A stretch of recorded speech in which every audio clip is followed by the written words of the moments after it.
Hello everyone, चलतु आज आम बनइबा लाउ रे पोड़ पिठा जोटा कि तावारे बनइबा। तो चलतु देखा गोटे लाउ को मु छोट छोट पीस रे काटिकी ताको सिझे नहीं ताको भल भाव रे ग्राइंडिंग कर सारा पर मु चाउल बटा सहित ऐड कली।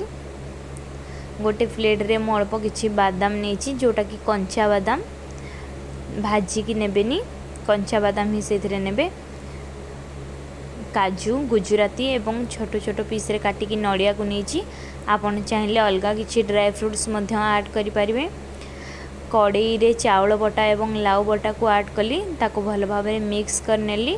से काजू गुजराती एवं बादाम नड़िया को ऐड कली, अल्प किछि लूण ऐड कली, मीठा अनुसार चीनी ऐड कली। ताको भल भाव में मिक्स कर सारा पर भल फ्लेवर आसवा अल्प किछि गुड़ ऐड कली। 5 ରୁ 6 मिनिट ताकू घांटिला परे आमर जंतुणी प्रस्तुत हो गला। तो गोटे तावारे अल्प किछि तेल चारिआडे दे देली। तावारे से जंतुणी को आमे बे ढाली नबा। जंतुणी को आमे पिठा सेप रे तावारे रखी सारा परे गैस रो फ्लेम को लो करी ता उपरे ढांकुनी ढांकी 25 ରୁ 30 मिनिट जाए आम ताको छाड़ी नबा। 25 ରୁ 30 मिनिट पर देखिपारे केते सुंदर भावरे आमर पिठाटी पोड़ी।